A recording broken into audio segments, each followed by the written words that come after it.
I'll never forget the sound of her last breath. It wasn't a scream. It wasn't even a gasp. It was just stillness. A quiet kind of death that hit me harder than any scream could. I was holding her in my arms, and just like that, she was gone. Zola died because she wanted a bigger butt. We had been friends for years. Zola was 24. Beautiful, no doubt. The kind of beauty that made people stop and stare. Her skin was smooth and dark like polished mahogany. She had big almond-shaped eyes and high cheekbones. She didn't need to try. She just was. But Zola wasn't happy with just that.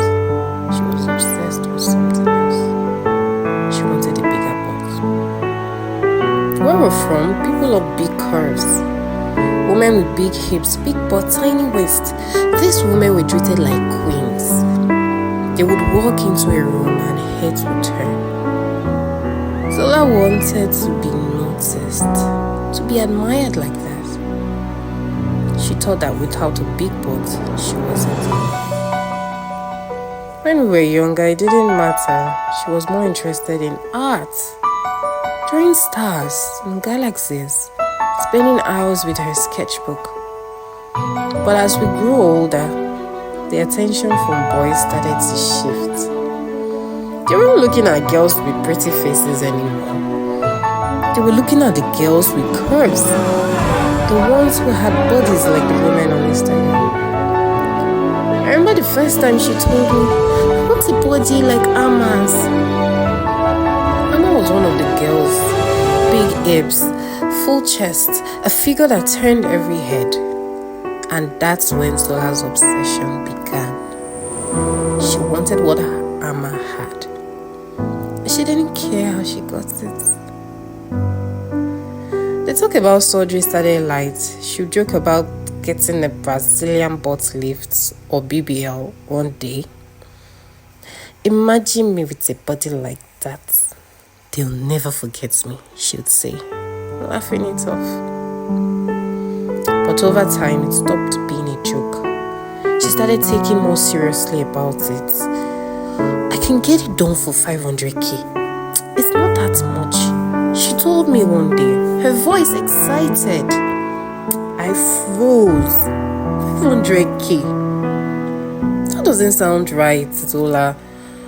Do you think that's too cheap? You need to be careful. But she shrugged. It's fine. I've seen his work. The guy's done it for a lot of people. And they look great. I'm ready. It changed my life. I didn't know what to say. She had always been stubborn. But this felt different.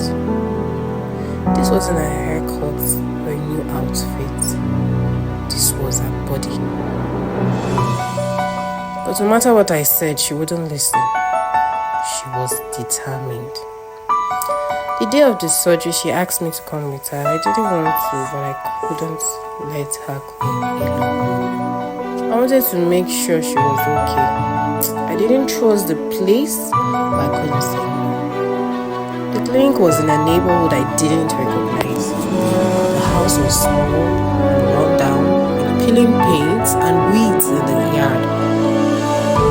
Inside, the hair was hot and still. The place didn't feel like a professional clinic at all. It felt so wrong. The man doing the surgery was older, unshaven, and looked tired, like he hadn't slept in days. He barely looked at Zola when she walked in. Just told her to lie down on a table that didn't even look clean. I felt sick just looking around the room. I whispered to her, Zola, this isn't right. We should go. But she just smiled and said, it's fine, I trust him. I didn't trust him. I didn't trust the room, but I stayed because I couldn't let her go through this alone. The surgery took hours.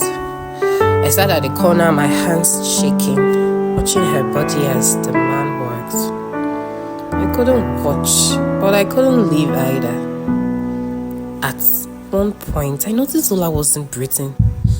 Her breathing slowed down. It got heavier, like she was struggling to breathe. I went up to the man. Is she okay? He waved me off. It's normal. She's fine. But she wasn't fine. I could tell. I could hear it in her breath. Finally, after what felt like forever, the surgery was over. The man told me it was done. When I looked at Zola, I knew something was wrong. Her face had gone pale, almost grey. Her lips were cracked and her body was cold to the touch. She just needs rest, the man said. She'll be fine, take her home.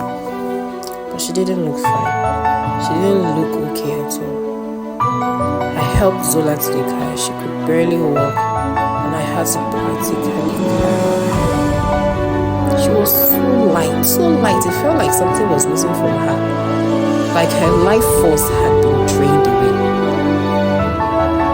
At home, she couldn't move. She kept saying her chest felt tight and that she couldn't breathe. I gave her some water, but she couldn't keep it down. She was shaking, her body trembling, like she was freezing. I'm fine, she whispered weakly, but I couldn't see her being fine. She didn't look okay. I kept checking on her, making sure she was still breathing. Her breath was shallow and her face was pale. Around midnight, she tried to stand. She collapsed in my arms. Her body was stiff and her eyes rolled back. I screamed her name, but she didn't respond. I panicked. I called an ambulance, called my neighbors. But deep down, I knew it was too late. At the hospital, the doctor confirmed it. A fat embolism. The fat from the surgery had traveled through her bloodstream and blocked her lungs. It was common with poorly done surgeries like the one she had. The doctor said it like it was no big deal. Like it was just another thing that happened to people who didn't choose the right surgeon.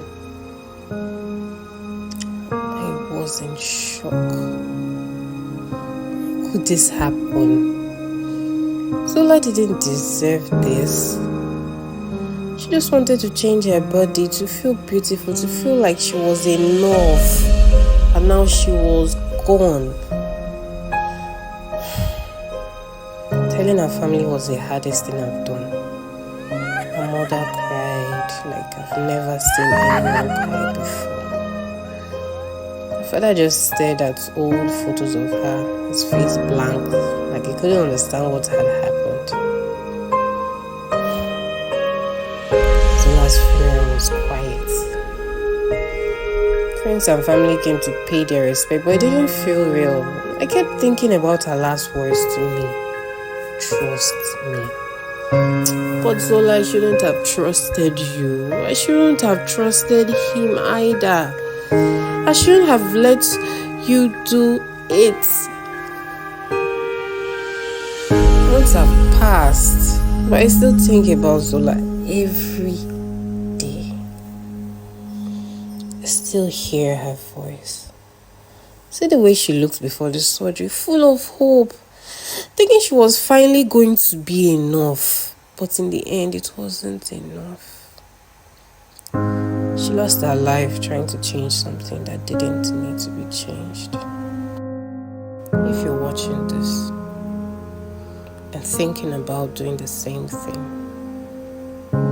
please don't. Please don't. I've seen firsthand how dangerous it is. There are real doctors out there. Take the time to find one. Don't trust someone who doesn't care about you, who doesn't have the right skills. Zola didn't deserve to die like this. No one does.